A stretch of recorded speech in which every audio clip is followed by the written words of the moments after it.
Так, проведем тест еще раз. Посмотрим, как все это работает.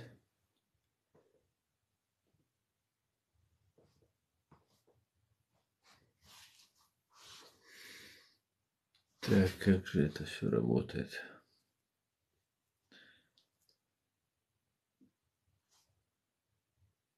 Так, что это? Угу.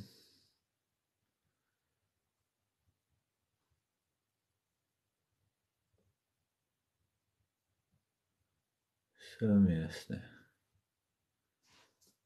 Так.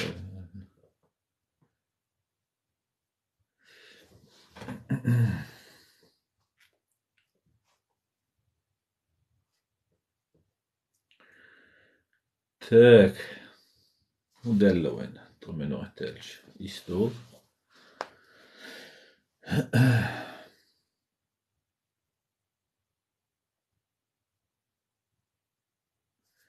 Пригласить. Что это значит пригласить?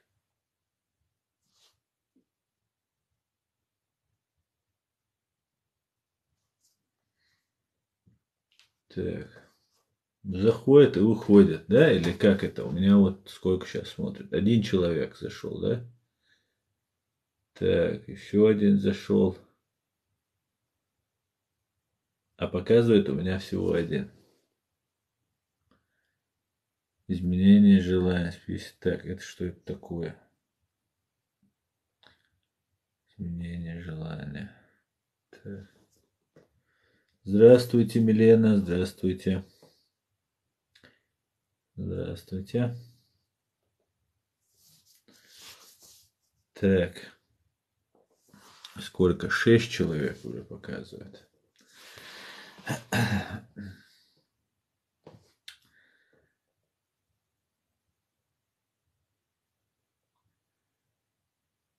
Так. Уже перевалило за 6000. Что значит 6000?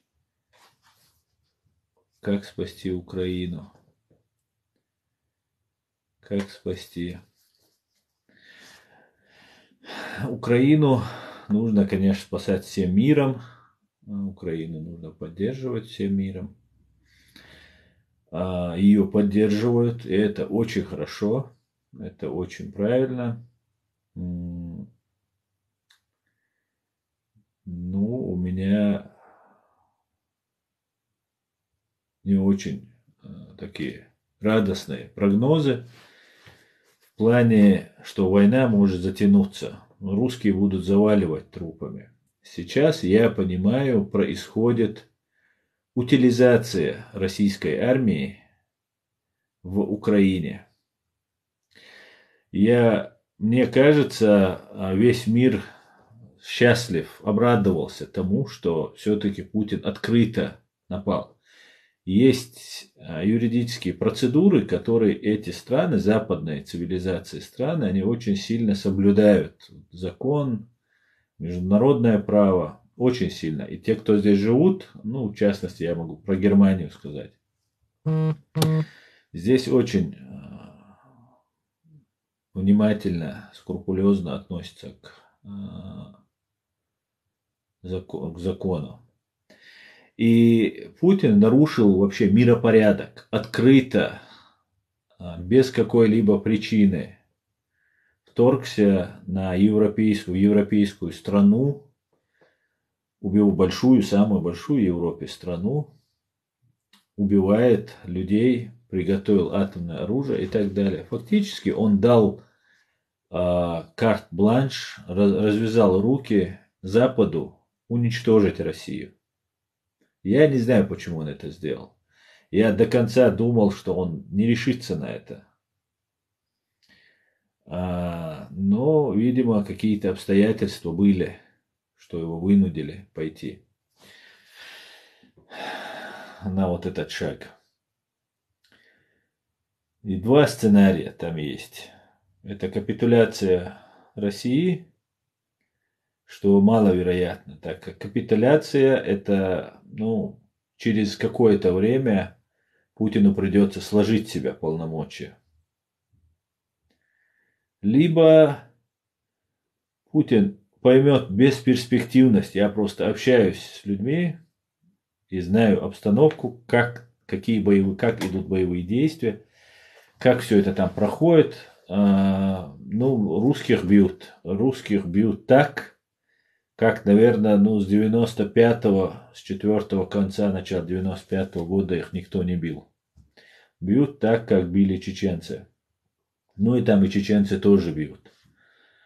Потому что там тоже очень много чеченцев, очень много солдат больше не нужно, оружие есть, медикаменты есть, провиант есть, лучшее оружие, современное оружие, все это имеется. Так, Севгузель. Подождите, Севгузель, я пока не буду отвечать. И вот в таком плане, вот в такой ситуации русских просто утилизируют. Но русские – это дело русских. Они имперцы, они считают, что их можно утилизировать ради великой России. Они миллионами уже умерли. Ради великой России для Путина с Патрушевым. Вот что там делают чеченцы, которые молодых забрали, отправляют. Вот меня вот этот вопрос волнует.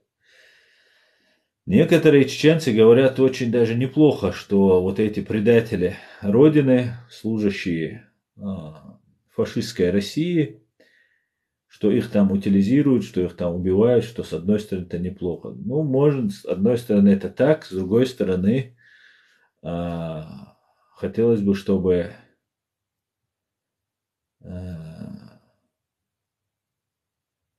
нас, чеченцев, вообще не было в этом конфликте на стороне России. И матерей жалко, и отцов жалко. Ради чего? Ради там 30, 40, 50 тысяч рублей.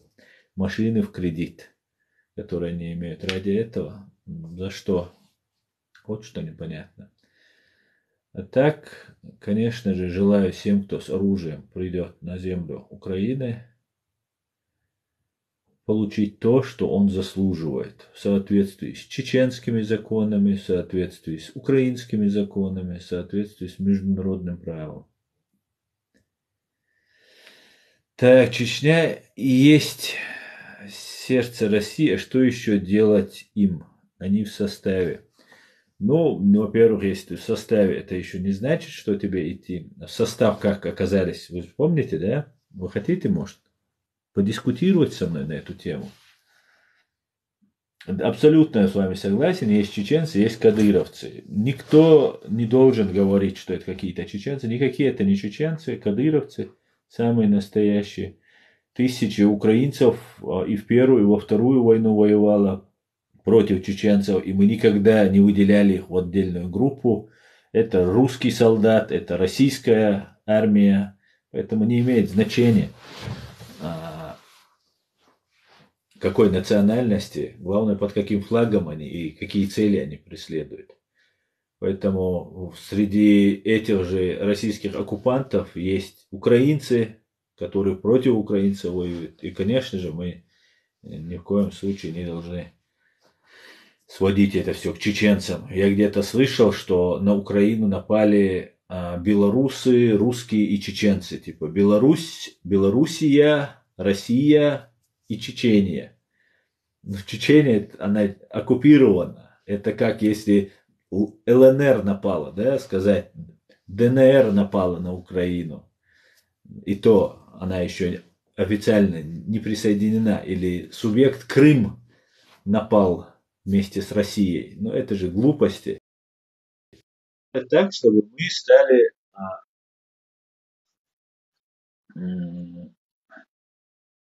разменной монетой. Я категорически против этого. Чеченцы должны всячески поддерживать. Войны там не нужны. Я разговаривал, общался, знаю точно. Ситуация очень хорошая с украинской стороны, с нашей стороны. Бьют врага так сильно, что враг просто в шоке. Они так закончатся. Будут понты, будет ложь. Вы все прекрасно знаете, как русские врут. Для этого я вам не должен это разъяснять. Всем это все и так хорошо ясно. Русские будут рассказывать сказки, придумывать,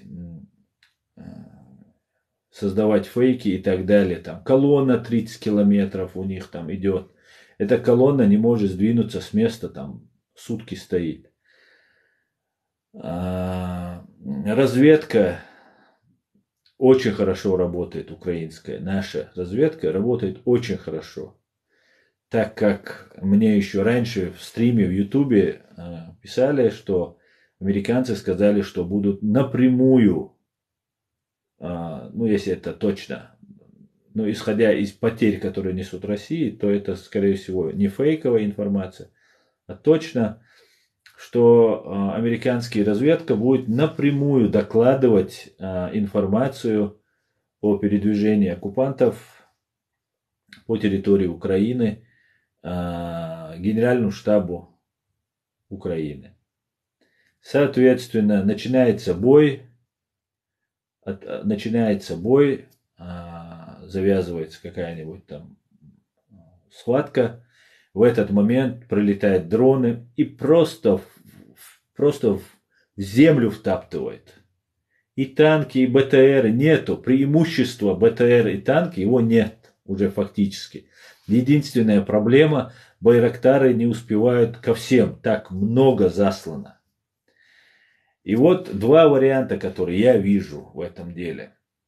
Забросают трупами до критической массы, пока уже не выдохнутся, пока уже российская армия, моральный дух вообще очень низок и уже отказываются воевать, их расстреливают, это абсолютная правда, это ставятся заградотряды, те, кто отказывается воевать, их расстреливают, уже есть случаи, которые это все очень скрытно делается, передвигаются передвижные вот эти крематории, в которых уничтожаются трупы.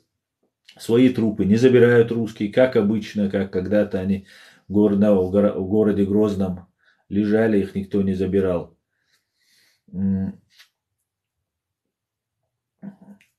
Так что вот такие вот сейчас дела. Ну, что может Путин сделать? Я не хочу сказать, что у украинцев все хорошо. Я хочу сказать, что идет война, а когда идет война, хорошо быть не может. Гибнут в основном и в первую очередь мирные люди. И что будет, как я это вижу? Первый вариант капитуляция, ну, самый маловероятный сценарий. И второй сценарий, если исключить то, что Путина и его окружение грохнет и капитулирует, ну, то же самое капитуляция. Путин очень сильно подстраховался. Те же кадыровцы у Путина, это те, кто охраняет его от его же генералов, а его генералы, которые его охраняют от российского народа. Так вот, закидает трупами как можно больше, волна за волной. Фактически уже захлебывается наступление, устают они. Около 7 тысяч уже уничтоженных. Это только вот по предварительным данным будет еще больше, без сомнения, убитые. И следующее, Путин закроет страну, вот ту территорию, которую он сейчас может отжать, завалив трупами, потому что украинцы воюют как фронтом впереди, вот на Донбассе, Луганске, там стоят, там очень большие боестолкновения, очень мощные боестолкновения идут.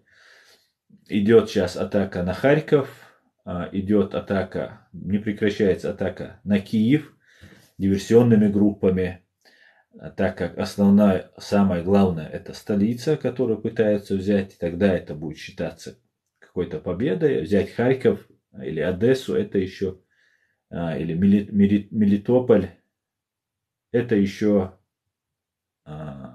не победа. Но в зависимости от того, сколько будет потерь, он остановится и закроется. И вот тогда, теперь я уже обращаюсь к россиянам, начнет ваше убийство, россияне. Все, кто словом высказался когда-то в интернете против Путина, все, кто словом где-то делом, где-то что-то сделал, они будут зачищаться. Будут зачищаться окружение самого Путина. Он этих людей, которые сейчас неуверенно себя повели, их тоже будут уничтожать. Это такая сталинская зачистка будет. И Путин попробует закрыться. Это два сценария, которых я вижу. Ну, если не считать, что Путина его окружение ликвидирует. Ну, что фактически очень сложно. Но это был бы самый идеальный вариант, конечно же. Тогда бы и вышли бы. Сразу же война постановилась бы, и уже не было бы этой движущей, главной вот этой силы, которая сатанинской силы. Вот приблизительно развитие, процесс развития. Экономика России. Через 2 недели все россияне уже будут знать, что им полный капут. Еще не все россияне понимают, еще некоторые надеются, что у них там есть какой-то жирок, что у них все будет нормально. Не будет нормально у россиян. Экономика, полный коллапс. Она превратится в Северную Корею.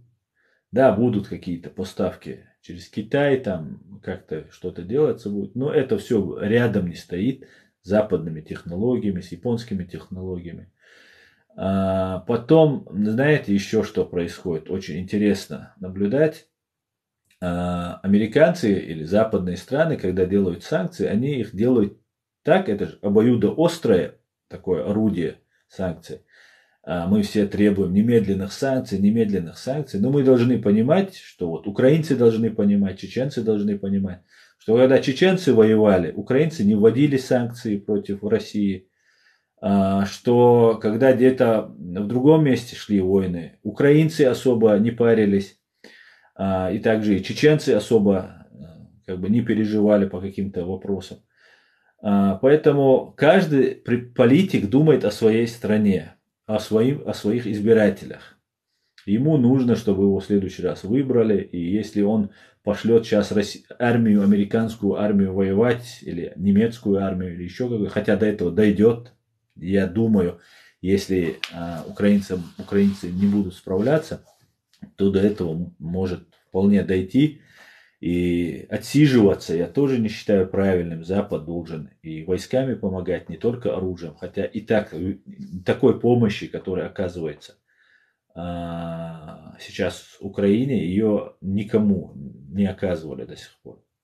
По крайней мере, на моей памяти. Нам помогали в первую русско-чеченскую, очень сильно помогали и политически, и информационно. Но вот оружие, джавелины, стингеры, джавелинов тогда, по-моему, даже не было, но вот стингеров нам не давали, и вот в воздухе Россия имела преимущество, а они воевать только в воздухе могут. Поэтому Украина выстоит в любом случае. А что может сделать еще Путин? Он может нанести вот ту же Чернобыльскую атомную электростанцию, которую они немедленно захватили, первую очередь, которую захватили, ее использовать в качестве шантажа для Запада, пугать этим Запад. Посмотрим. Ну, давайте посмотрим. Я просто не пользовался. Сейчас я не буду. Но говорит, посмотрим, что говорит вот эта дама. Да, здравствуйте. Ну вот, зашла и вышла. Я просто пробую первый раз, вернее, второй у меня этот стрим. Первый так я вообще пробно сделал. Сейчас я уже чуть-чуть подольше общаюсь. Тогда я пару минут, правда. Я не знаю, что это значит здесь. Вот справа, слева, там какие-то... лайки. Это 1200 лайков. Вот ситуация вот такая. Вот, ничего сейчас пока сказать такого супер обнадеживающий, что завтра война закончится. Это неправда, я так не думаю. Это невозможно, потому что уже те войска, силы, которые заведены уже на территории Украины, они уже вступили в бой, и там уже война – это такая вещь, она сама собой, своей жизнью начинает жить, когда она уже начинается. И некоторые не могут ее остановить. Так, друзья, давайте я пока не буду отвечать вам, а там посмотрим. Вот такие, задавайте вопросы, я постараюсь на них ответить.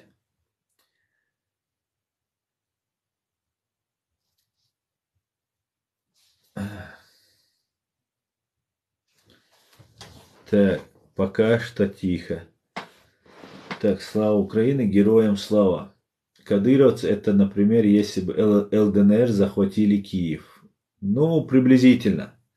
Приблизительно. Если бы Киев, то они бы получились бы те, кто идет против своей страны, в своей же стране.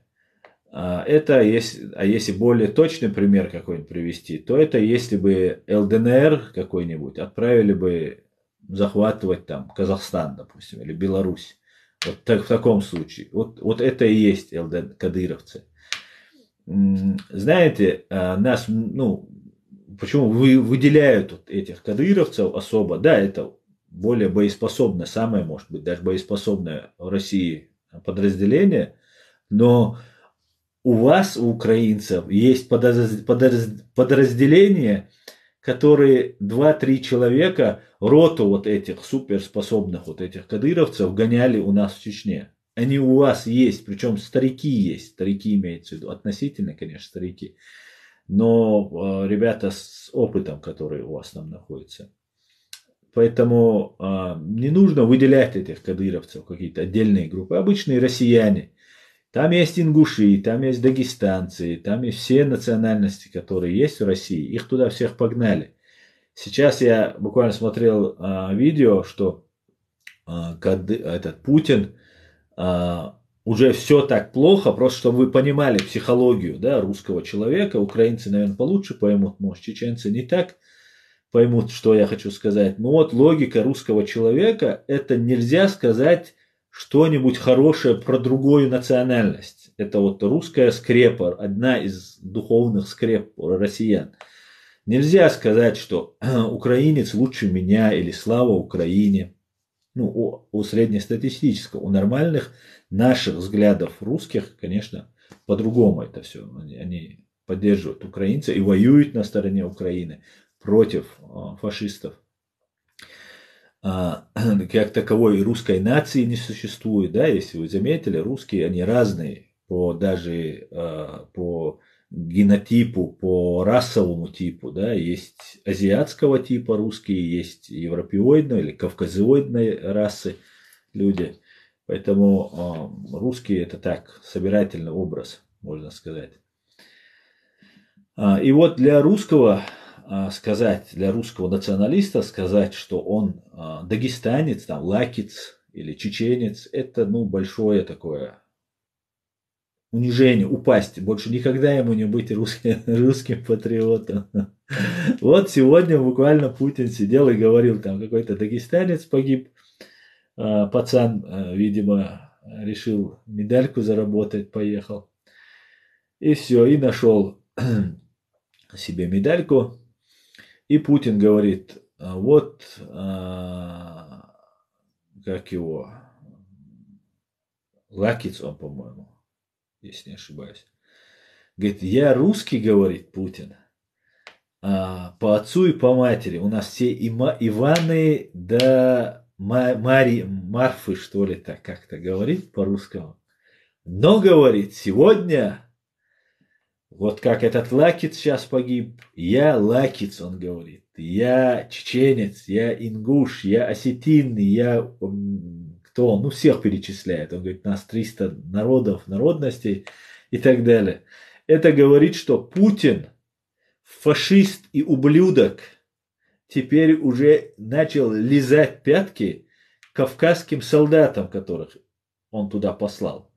Потому что если кавказские солдаты побегут, а они должны побежать. Не потому, что они трусы. Даже среди оккупантов и врагов мы должны признавать, что там есть смелые люди.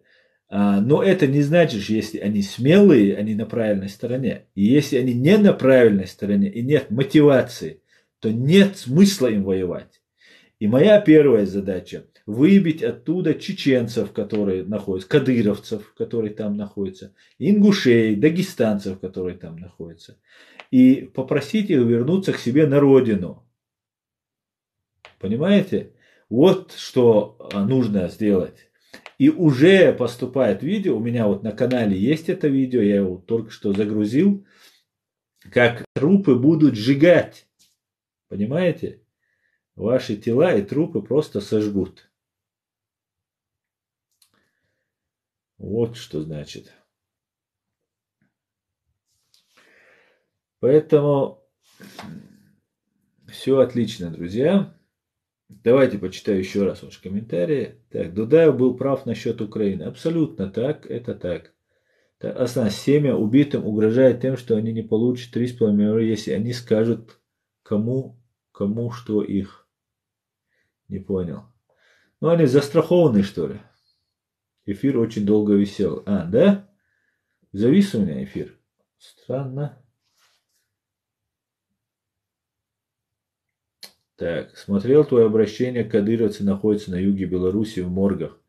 Да, я знаю, я уже у себя на YouTube канале, реалити, мой YouTube канал, он был забанен, как раз только война началась, я активно освещал, и в этот момент, буквально на второй день войны, я там запостил видео ненужное, и прилетел мне сразу бан. Бан сегодня снимается, завтрашнего я буду и на канале реалити постить видео. Заходите, подписывайтесь. Так что, да, я у себя вывесил, хотел сказать, находятся. Давайте примем это. Находятся тела кадыровцев. Алло. Алло. Алло. Так.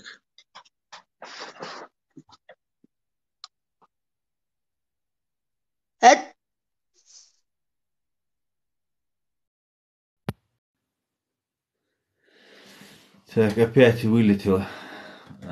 Выкинула из ТикТока. Ну, сейчас вернулись вроде бы. Прошу Аллаха, чтобы последнего кафыровца вернули домой грузом 200. Эфир опять висит. Всем привет. Салам алейкум, алейкум салам. Всем привет. Приветствую, друзья. Вот такие вот дела, друзья. Задавайте свои вопросы. Приезжайте, забирайте тела. Это разрешено. Да, возвращаясь к убитым, информацию я уже вывесил. Мне сразу же ответили, как только я обратился к Зеленскому и к украинскому народу. Мне сразу же прислали, сказали, что тела находятся в морге Беларуси. Забыл город, как называется. Если я это сейчас выключу, мне надо посмотреть город. Ну ладно. В Беларуси находится, рядом с Гомелем. В 130 километрах, по-моему, от Гомеля есть морг, где находится очень много тел. Очень много тел. Сотни убито, если не больше. Эти нагло лгут, что у них потерь нет. Абсолютно не так. Много потерь. Очень много. Очень много. В Белоруссии Гомель. Да. В Белоруссии. Вот эти. Рядом с Мозырь. Да, Мозырь. Да. Или Моцарь, или Мозырь. Если я не ошибаюсь. Да, спасибо. Спасибо. Именно так. Это уже может и больше. Да, конечно, потери большие. Так. Зачем Кадыров их послал? Ну, Кадыров, он сам... Кадыров сам себе не хозяин.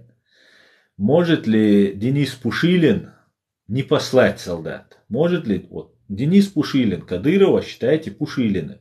Все. Другого у него нет. Он человек с 3 классами образования. Он не сам не смог бы ни республикой управлять, ни создать систему какую-то. Все управляется из Москвы. Рядом с ним есть люди, которые его контролируют полностью, чтобы он шаг вправо, шаг влево не сделал. Я не буду отвечать, друзья, потому что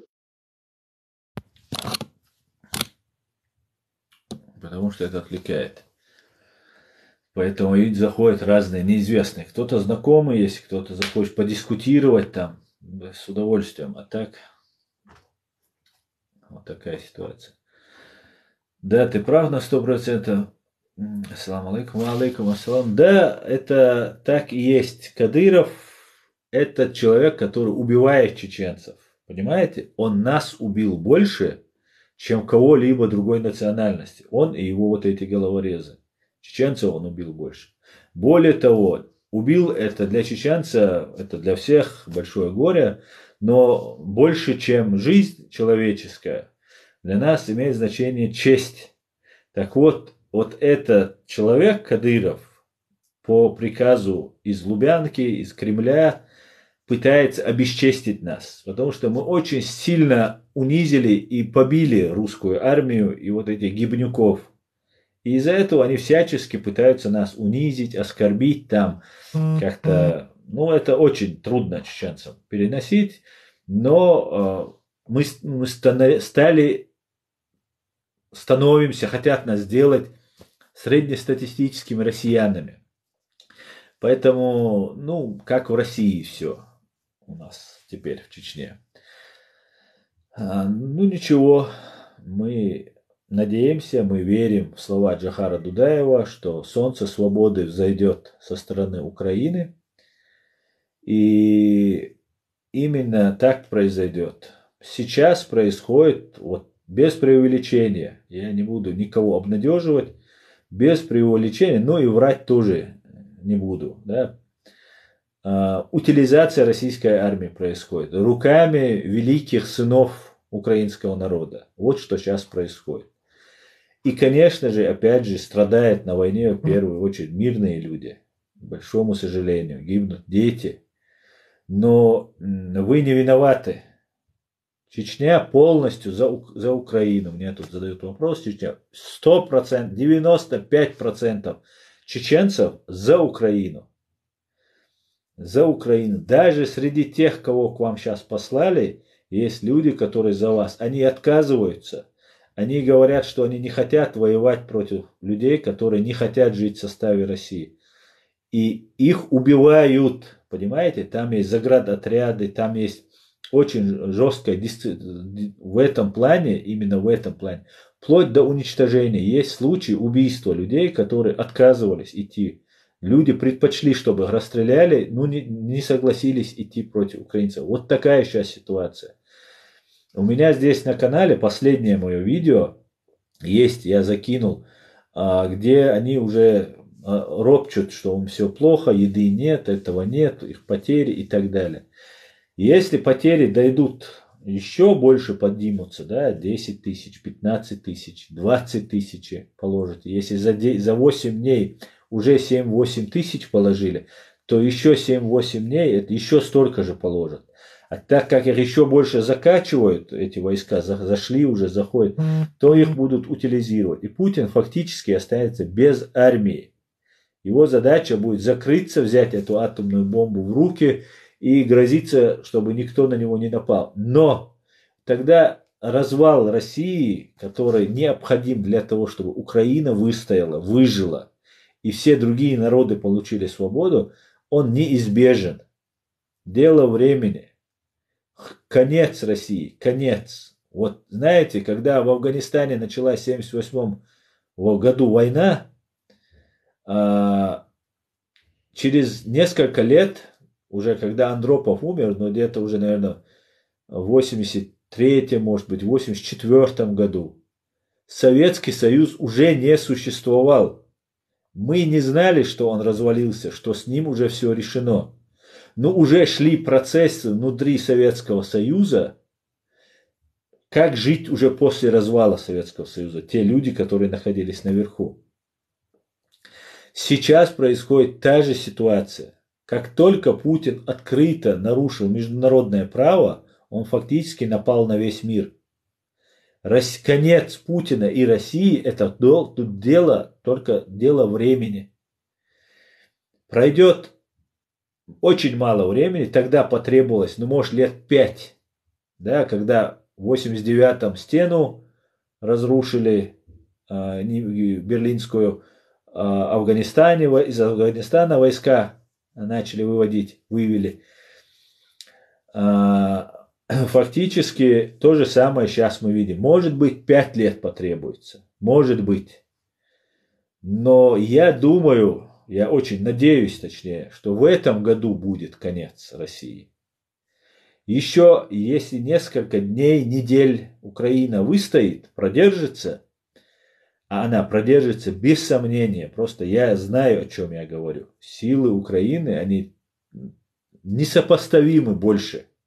И это, во-первых, дух защитников, а во-вторых, это современное оружие, которым сейчас пользуются. Очень усиленно, активно пользуются. Реально, байрактаров не хватает. Так много техники, байрактаров на всех не хватает. Просто приходится некоторым колоннам российским ждать, пока байрактар там отбомбится и придет их отбомбит. Вот такая вот ситуация. Поэтому готовьтесь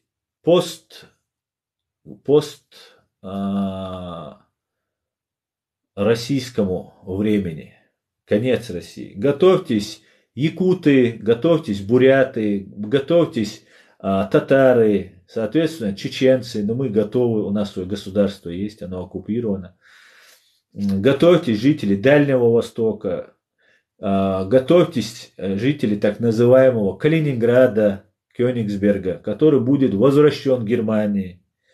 Курилы перейдут Японии. Кавказ весь уйдет из России. Ну, вот такие вот вещи, которые без сомнения произойдут в ближайшее время. Опять же, это может занять год, 2, 5 лет. Я не могу сказать. Но я могу сказать, что конец наступит. И я очень надеюсь, что в этом году это наступит. Но перед этим будет тяжелейшая экономическая ситуация в России. Люди фактически начнут пухнуть в прямом смысле слова, голодать. В прямом смысле. И я очень надеюсь, что пока Россия не развалится, им не будет поставляться продовольственная гуманитарная помощь. Я очень на это надеюсь.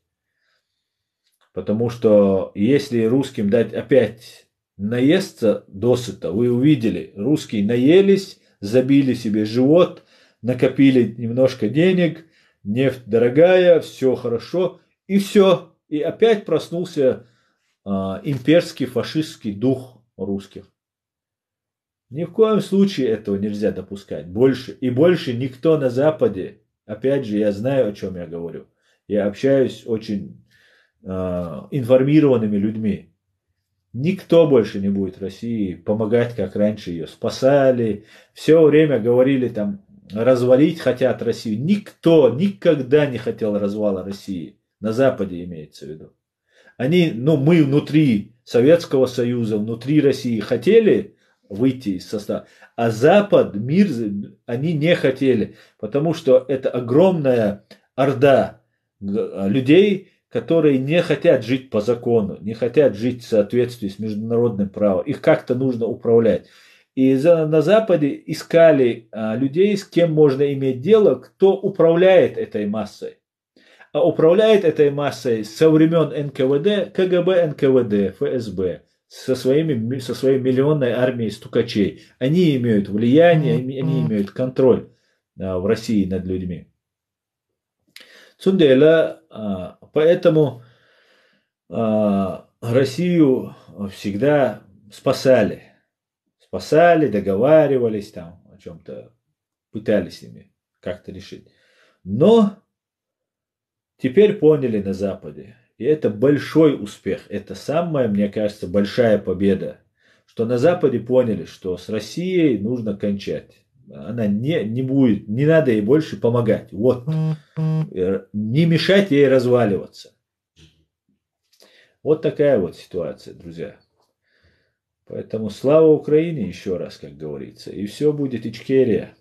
И мы будем летать город Джахар, город Киев, прямые рейсы. Будем летать из Берлина в Джахар и в Киев. Киев и так, правда, летать.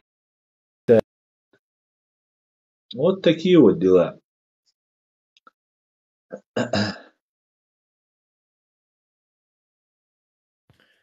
Правда, что в Чечне есть улица Сашки Белого. Да, абсолютно так. Улица Сашки Белого, она есть, но сейчас, как мы знаем, Россия оккупировала нашу страну, и она носит другое название. А так, в честь него и Беркут, по-моему, его звали, или позывной был, тоже один из первых, кто погиб у нас там, командир их. Вот в честь него тоже назвали. Конечно.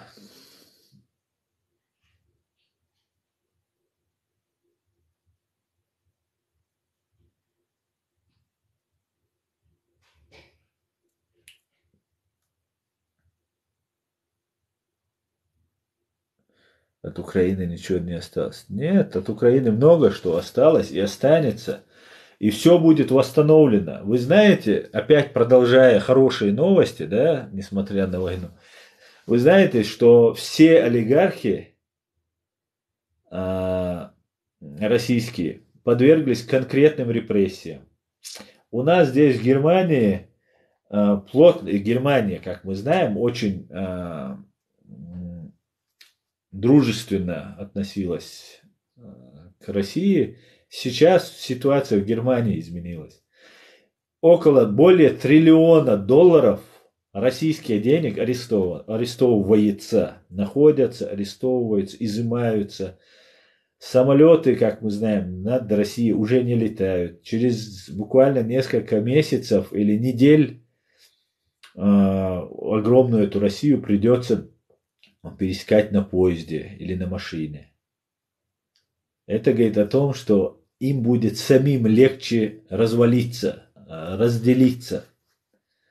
И те разрушения, которые сейчас несет Украина, они будут восстанавливаться за счет контрибуций, которые уже арестованы и будут арестовываться, и будут выплачиваться. Украина будет самой крутой страной на постсоветском пространстве, ну, по крайней мере, из славянских стран.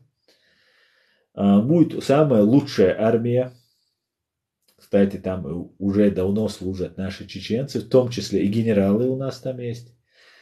Ну вот, конечно же, война это плохо. Если бы меня спросить, я не согласился бы. Но мы же не выбираем, вы же не звали, да, мы не звали Путина ни в Донбасс, ни в Крым, ни в Ичкерию, мы никуда не звали его. Эти ублюдки для того, чтобы грабить страну, разворовывать страну,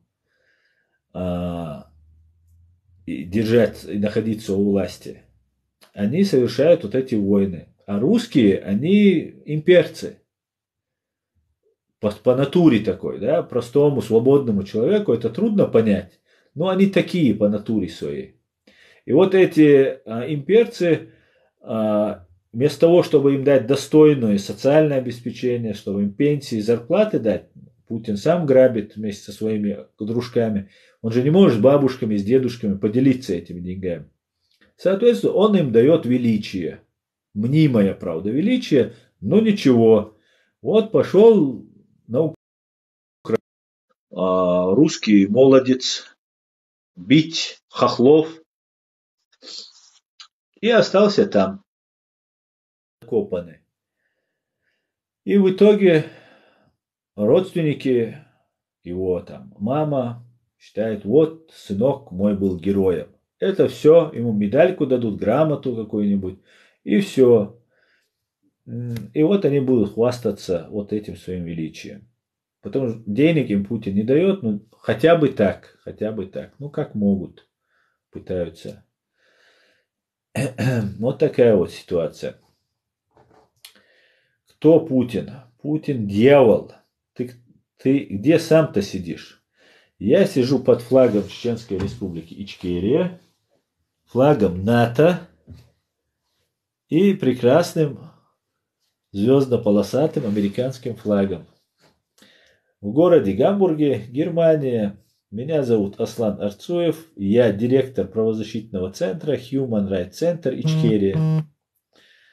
Так что, если есть вопросы, спрашивайте. Так, подписался кто-то у меня. Молодцы. Мы будем в течение всей этой войны освещать события, которые происходят в Украине. Мы будем рассказывать, делиться своим опытом. У нас есть огромный опыт украинцы. Мы знаем, кстати говоря, у меня на этом же канале есть инструкции, важные очень советы для гражданского населения во время боевых действий, во время городских боев. Я советую вам посмотреть это видео, внимательно все запомнить, как себя нужно вести, чтобы минимальной были жертвы. Потому что в основном жертвы, опять же, бывают среди мирного населения. Поэтому прошу вас аккуратно, осторожно относиться к своей безопасности. Посмотрите, там очень много полезной информации я вам там наговорил. Запишите, если нужно. И да сопутствует вам всем удачи и убережет вас Бог от вот этих мерзавцев и подонков, которые пришли на вашу святую землю. Так, давайте почитаем еще ваши комментарии. Почему сам не едешь туда? Там же ичкерийцы. Да, там наши ичкерийцы есть. Я юрист сам себе по профессии. И первое, когда только боевые действия начались, что я обратился к Владимиру Александровичу Зеленскому и сказал, если вы признаете меня гражданином Ичкерии, то есть мою страну, Украина, к большому сожалению, до сих пор не признала нашу страну. И никаких кадыровцев не было бы сейчас в Украине, если бы Украина тогда признала бы нас, и мы бы выкинули бы. Вообще фамилия Кадыров никому не была бы известная уже. Мы же жили бы в своей свободной стране. Поэтому я сказал, если признаете, я готов. Кроме того, что воевать, можно еще много что делать. Вот, например, вести разъяснительную работу, призывать кадыровцев сложить оружие и так далее, и так далее. Ну и хочу сказать, что даже здесь, в Германии, на меня неоднократно готовились разного рода провокации против меня, готовилось покушение.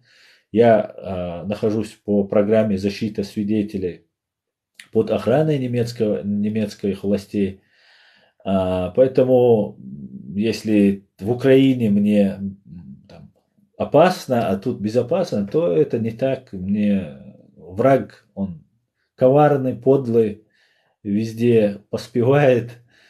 Но мы душим его по всем фронтам. Поэтому и самое главное, в Украине не нуждаются в бойцах. Вот есть такой боец Адам Асмаев, командир батальона имени Джахара Дудаева, который находится сейчас в Украине.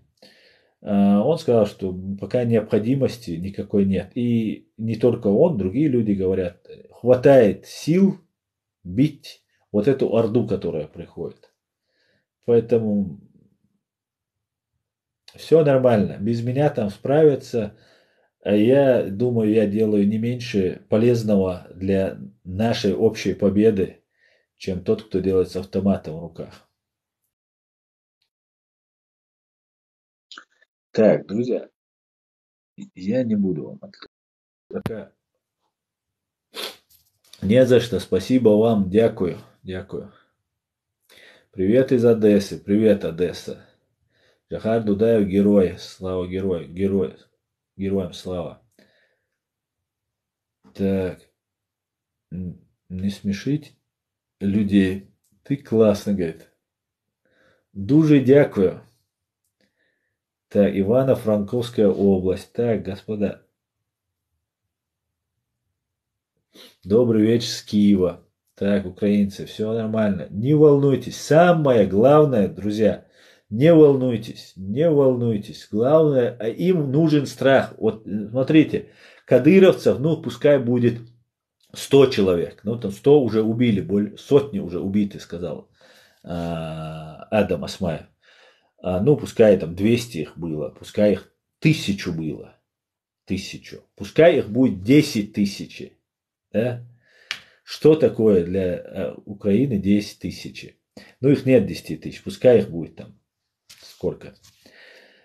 Ну почему? А российская армия, которая накоплены, вот эти войска стояли, нам всем сообщали, что их 170, то 115, 120, 130, 150, 175, последнюю цифру, которую я слышал, американцы нам сообщали.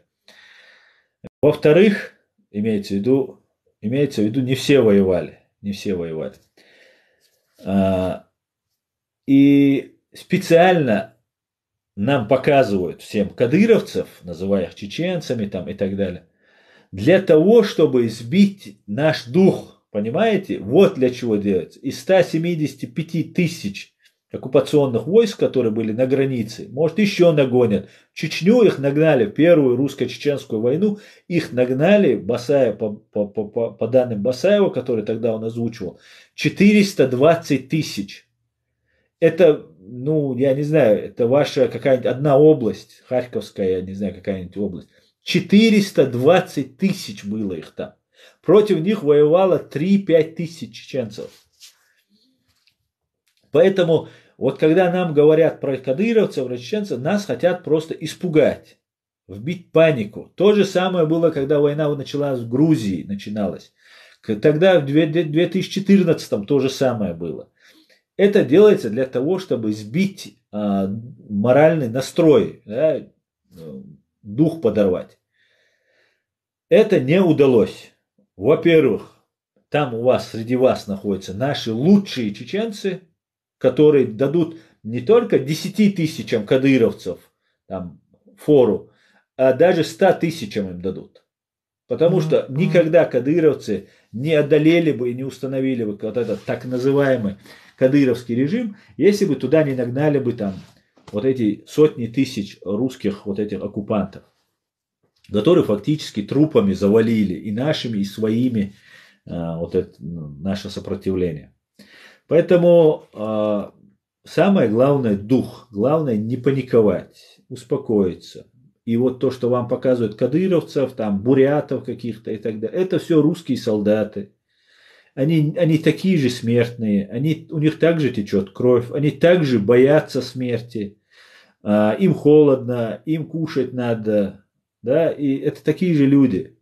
Они не те чеченцы, которые воевали за свою родину, которые каждый камень, каждый кустик помогал, да, воздух даже свой помогал.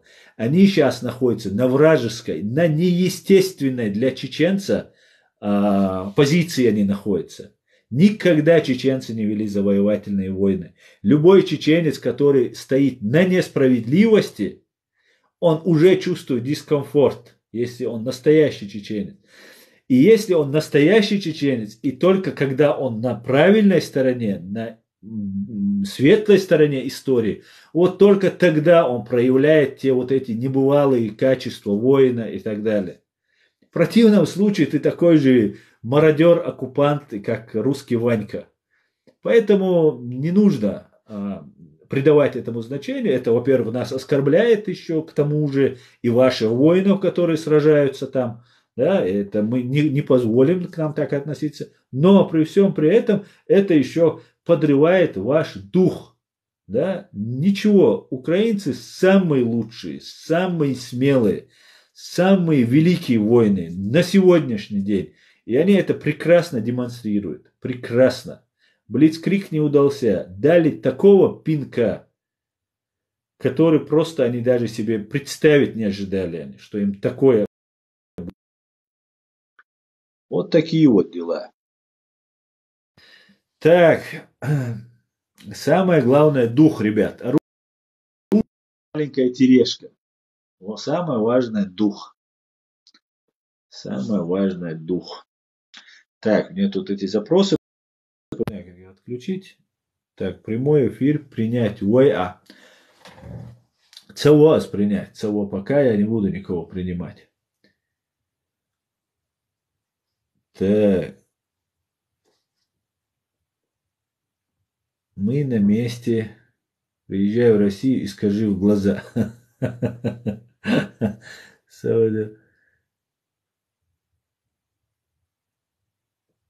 Да, я вам сижу в глаза говорю, я же не прячусь. Ассаламу алейкум. Ва алейкум ассалам.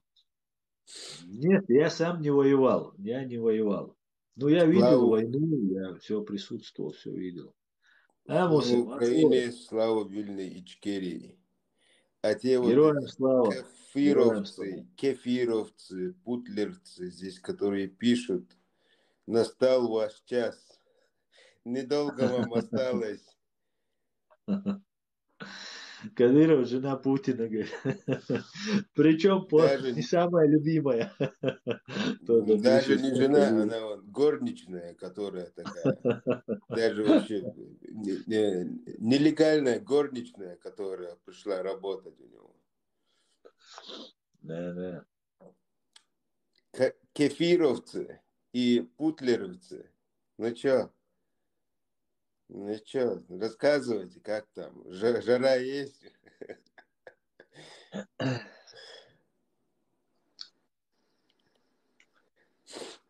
Сейчас тебя... Что меня сейчас?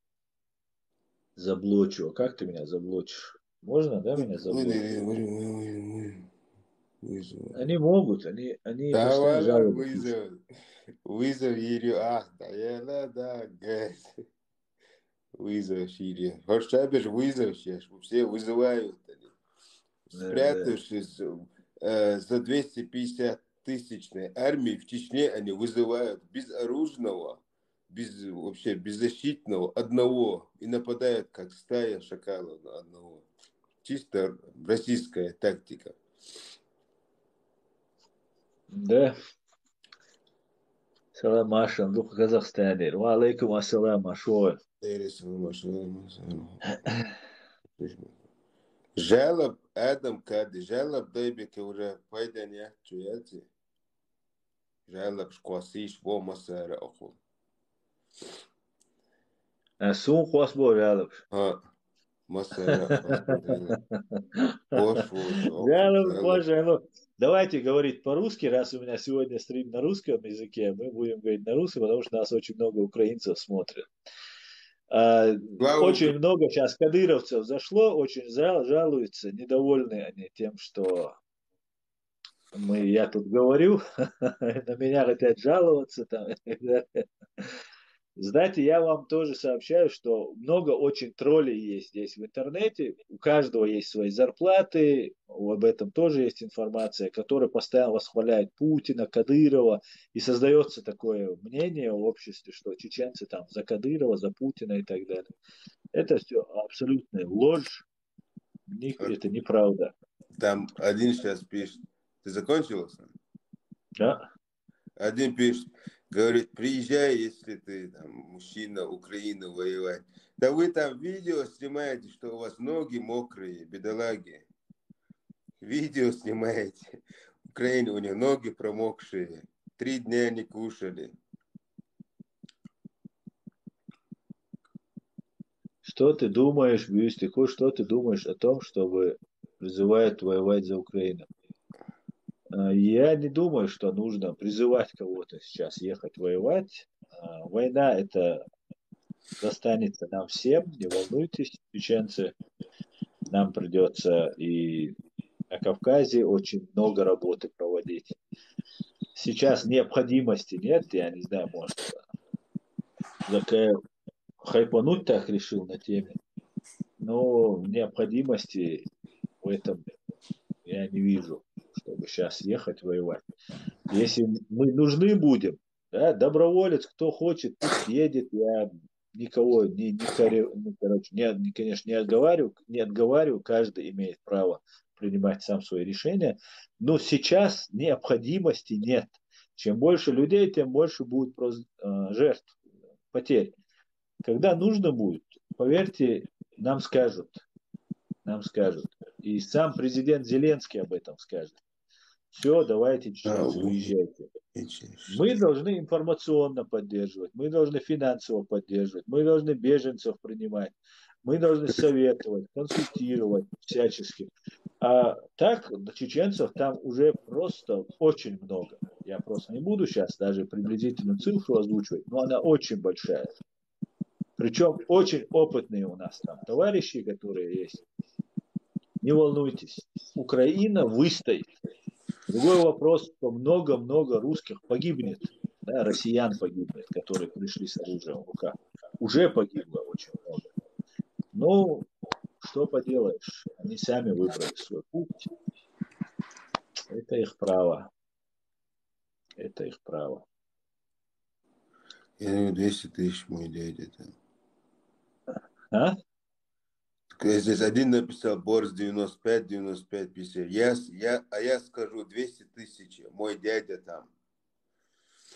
200 То тысяч. 200 тысяч. 200, ну, ты говоришь, что ты не озвучишь цифру, сколько там, и он написал, мой дядя там 200 тысяч.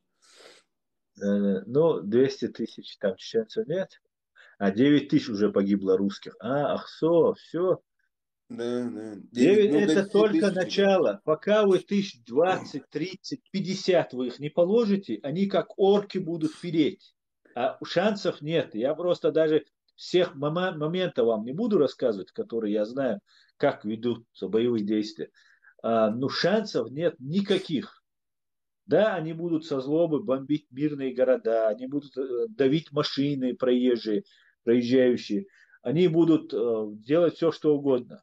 Все, что просто вы, украинцы, когда мы вам говорили, вы говорили, нет, с нами они так не поступят. Поступят.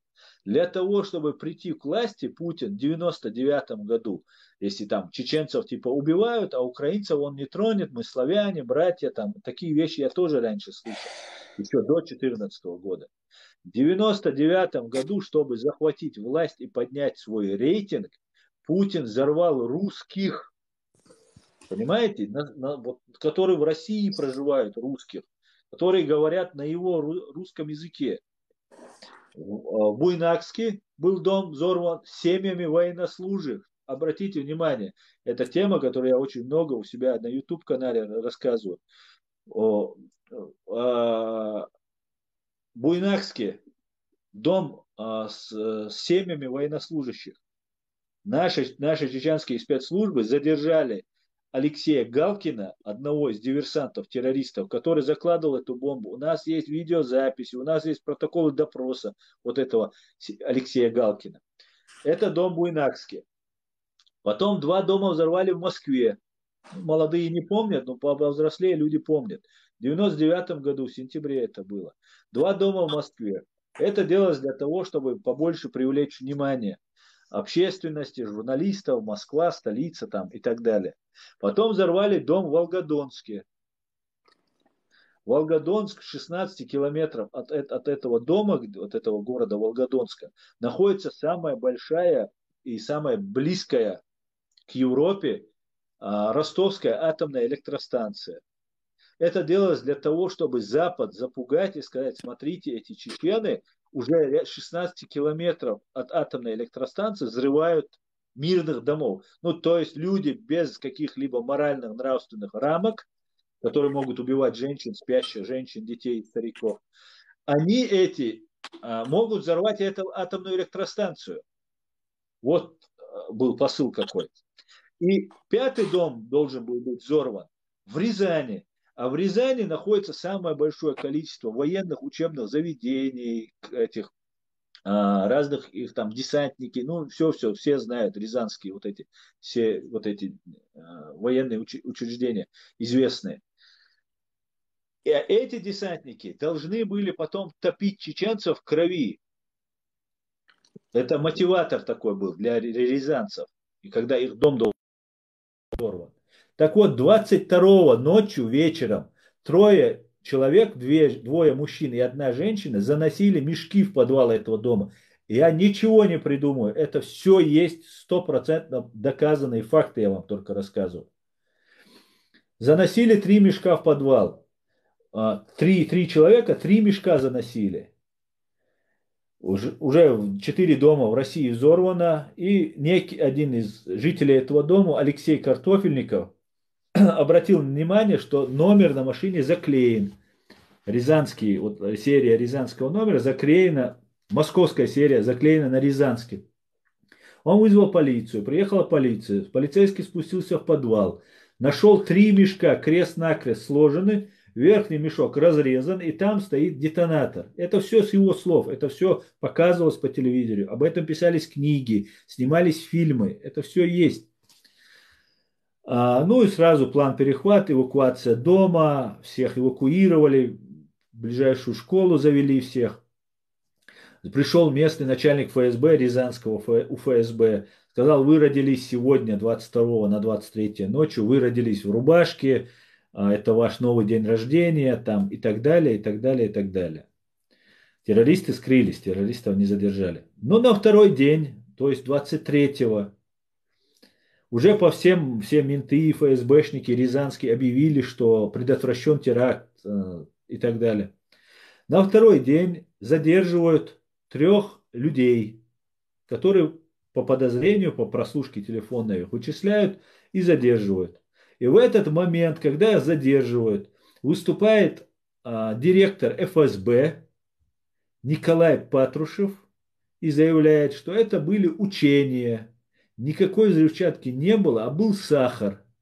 То есть 4 дома до этого взорвались, и если бы не задержали ФСБшников, то все так бы и осталось бы. Но ФСБшники были задержаны, их нужно было немедленно вызволять, потому что вся цепочка раскрывалась. И Патрушев сказал, что это были учения.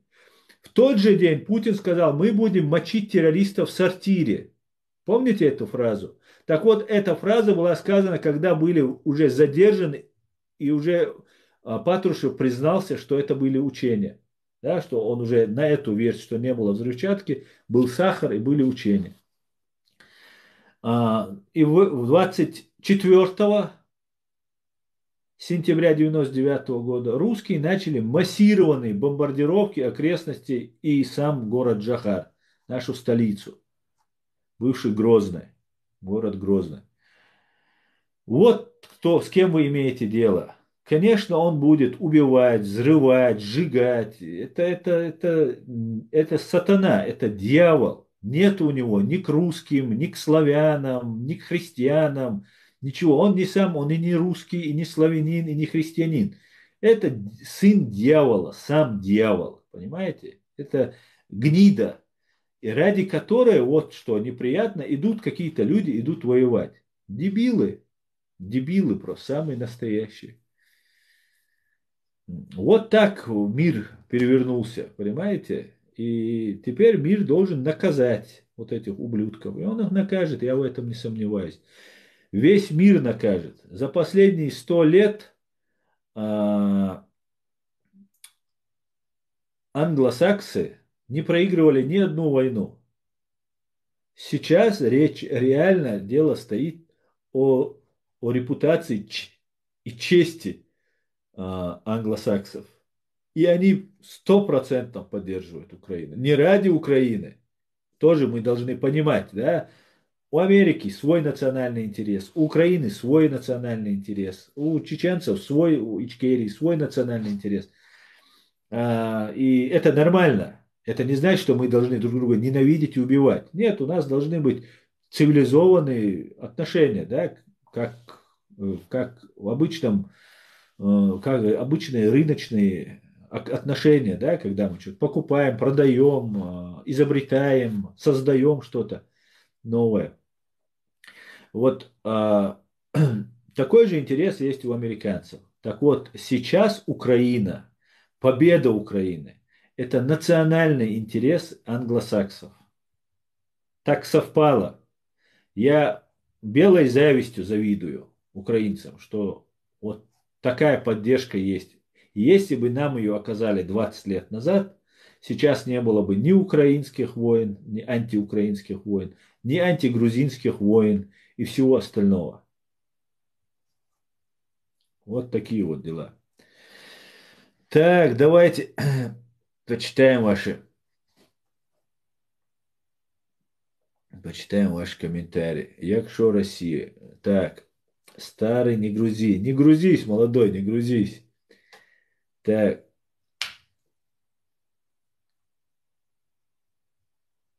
вы очень приятный и мудрый, говорят. Спасибо, дякую, дякую. Россия мают новый смартфон, липший за его. Да, я знаю. Айфоны, ребят, я просто не преувеличиваю. На самом деле все очень плохо у России. Просто некоторые еще не поняли. Я в этой теме нахожусь, ну, наверное, последние там 20 лет. Поэтому мы это давно предсказывали. Я уехал из России в 2015 году, через год, там, когда началась война в Украине, для того, чтобы открыто начать помогать сражаться против фашистской России. Поэтому мы об этом говорим, предупреждаем. У нас есть много украинских друзей, которые в курсе всех этих вещей, с которыми мы разговариваем.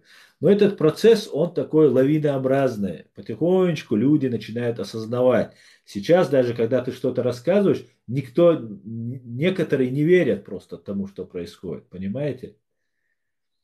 Потому что, ну, некоторые вещи очень сложно поверить. Очень сложно. Но вы увидите скоро. России конец. Будет пользоваться своими. А еще лучше, знаете, им нужно вот эти, помните, дисковые эти телефоны. Вот их нужно им носить.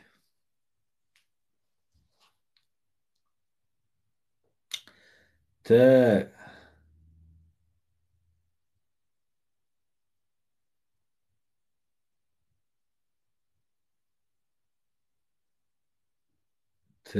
так. Слава Украине, героям слава. Я смотрю, здесь много этих мерзавцев к нам забрело. Но ничего, поскулите немножко. Англосаксы кто такие? Англосаксы это англичане и американцы. И австралийцы, и канадцы, и другие. Желаю Ичкерии однажды вернуть свою родные земли без единой капли крови. Благодарю за поддержку Украины. Спасибо большое. Дуже дякую. По-чеченски это будет Баркал. Баркал, дуже Баркал. Я в Харькове. Да, Харьков сейчас находится под ударом. Ну, держитесь там, друзья.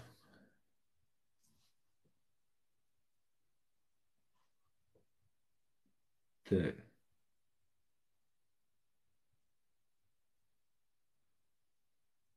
Так, друзья, я не успеваю читать. Украина поможет вернуть ваши земли. Конечно, поможет. Мы теперь уже все вместе. Ребят, раз уже так сложилось, что нам, чеченцам, э, приходится жить со славянами, то мы хотим, чтобы эти славяне, наши соседи, добрые соседи, были украинцы. Не белорусы, хотя среди белорусов тоже много порядочных людей, не русские. Мы хотим... Так что давайте, пододвигайте свою границу поближе к Кавказу, а мы ее поближе к вам. И где-нибудь там станем, поставим наших погранцов друг против друга, пускай будут в гости друг к другу ходить. Мы вернем нашу Ичкерию, иншаллах. Да, Алмула. Так. За атомный, что скажешь? Я уже сказал за атомный. Атомный – это единственный козырь, который он может применить. Ну, тогда ему наступит конец. Да, знаете, он не посмеет, мне кажется, применить. Угрожать будет. Может быть, даже, знаете, что он может сделать как вариант, да? Не буду сейчас, ладно, говорить эти варианты, потому что еще накликаю. Ладно.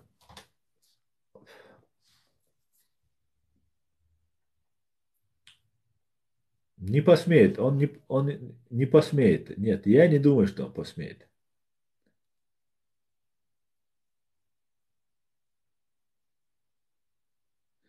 Мой дядя воевал разом с вами. Дуже дякую. Дуже дякую. А мои побратимы сейчас находятся там у вас.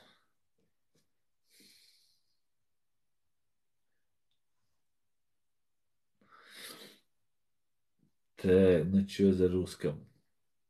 Друзья, напишите, как потом сохраняется этот, как его, стрим этот, сохраняется тут?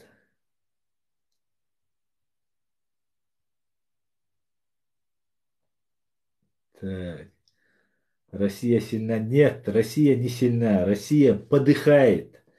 Я стопроцентно вам гарантирую, что конец России – это дело времени. Как с развалом Советского Союза. Вот такая же система. Тогда просто не хотели даже развала Советского Союза. Это там долгая история, это нужно возвращаться на начало Андропова, потом сталиниста Горбачева, и там очень такая долго рассказывать, как-нибудь в следующем стриме, если будет интересно, я расскажу, как происходил развал России, развал Советского Союза. Но могу только сказать, что развала Советского Союза на Западе не хотели. Его развалили внутри российские спецслужбы. Этот КГБ его разваливало. Для того, чтобы из колхозной экономики выйти на более-менее конкурентоспособную, на рыночную, цивилизованную, мировую экономику. И им это дали сделать, что самое парадоксальное. Достаточно было Путину, этому Ельцину, приехать в Сенат США, поднять руки и сказать: Господи, благослови Америку. То есть фактически он признал капитуляцию, да, свою Советского Союза. И все, и после этого их везде приняли, везде. Хотя мы, чеченцы, им говорили, и Западу говорили, и американцам говорили, и говорим до сих пор. Нельзя с ними иметь дело. И как сказал Пол Гоббл, один известный американский профессор, что нам нужно было прислушаться к чеченцам, и всю помощь нужно было оказывать им. Потому что чеченцы выступали вроде канарейки в угольной шахте. Есть такое выражение в английском языке — канарейка в угольной шахте. Раньше шахтеры, когда спускались под землю добывать уголь, они брали с собой в клетке канарейку. А она очень чувствительна к разным газам, там, нечистому воздуху. И если канарейка перестала прыгать, петь и умирала, погибала, то люди эвакуировались. Вот он говорит, что чеченцы были той самой канарейкой угольной шахты, то есть тем индикатором, который показывал: нет, русские не становятся демократичными, соблюдающими международное право. Нет, и не станут ими. Пока эта Россия в таком виде существует. Россия будет соблюдать международное право, если в ясный день со стен Кремля будет видна граница России. Только в таком случае Россия будет соблюдать международное право. И, наконец-то, слава тебе, Господи, наконец-то в мире поняли это. И теперь никто не будет помогать России, никто не будет ее спасать и так далее. Ее будут утилизировать, как она это заслужила. Она выпрашивала: дайте мне в рожу, дайте мне в рожу. Вот навыпросилась она. Теперь дадут ей в рожу. Сейчас, как следует, украинцы дают ей в рожу. Так. Ичкерия сила. Я хочу сказать к чеченцам, которые мне здесь пишут. Ну, наверное, большая часть из вас тролли. Потому что вы очень хотите, чтобы сейчас ваши кадыровские там, не ударили в грязь лицом. Потому что вы уже ударили, и у вас никаких шансов нет. У вас нету шансов, знаете почему? Потому что изначально вы, когда продали свою родину, 300 тысяч русские убили нас, наших граждан, среди которых 42 тысячи детей. А 300 тысяч — это 30% от числа наших граждан. Так вот, вы изначально не правы. И вот мне тут разные вещи пишут, там, пытаются как-то меня задеть. Я считаю, что вы самые худшие существа на этой земле. Вы не только предали свою родину, вы теперь идете с оружием в руках, некоторые из вас, воевать против свободных людей. Вы солдаты империи, вы собаки империи. И где ваша, вот я вижу, на чеченском мне кто-то пишет, где ваша я, дынал, бешал, где ваша? Где, скажите?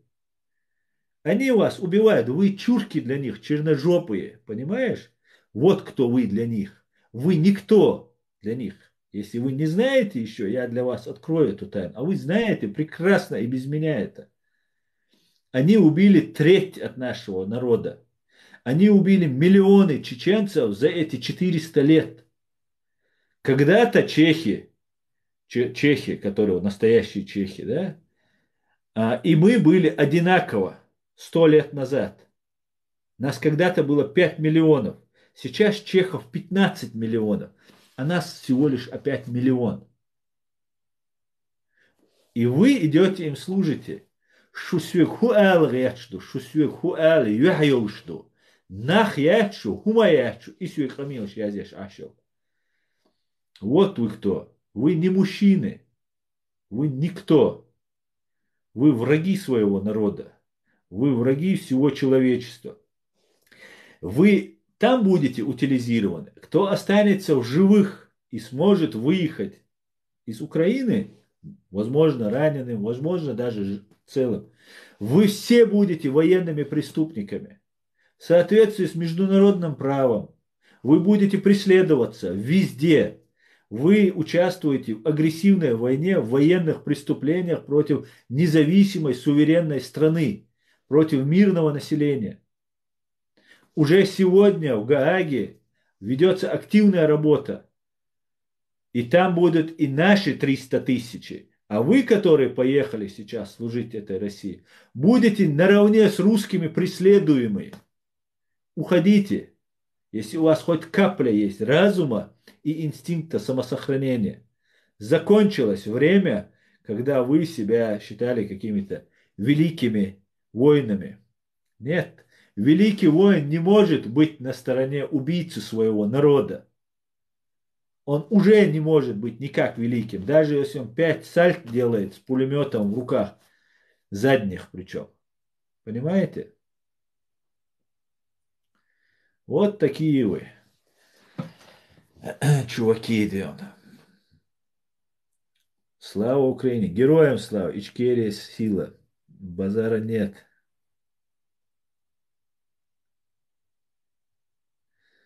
Так.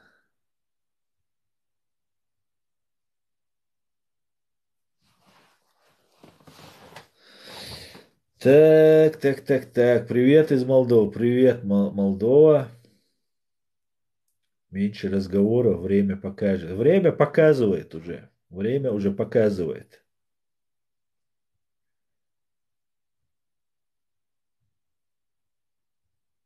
Россия даже живых забрать не хочет. Да, абсолютно верно. Абсолютно это так. И знаете, это не в первый раз. Вы, украинцы, 14 год хорошо помните, как они тоже отмазывались. И мы, чеченцы, это помним очень хорошо. Очень хорошо. Как они отказывались от своих войск.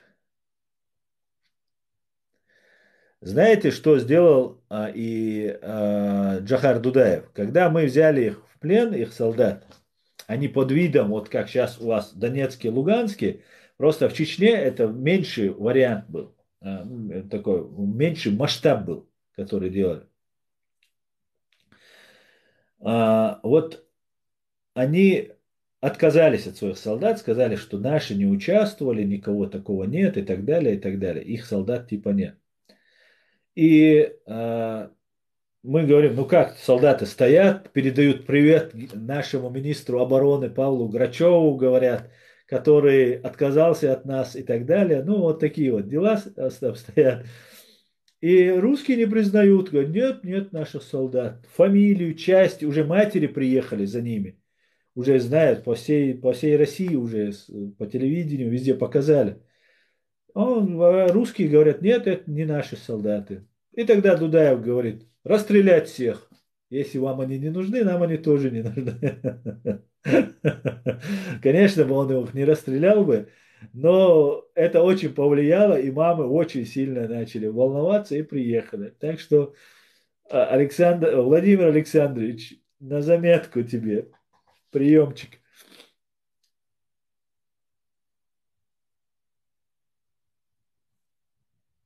Ну, давайте.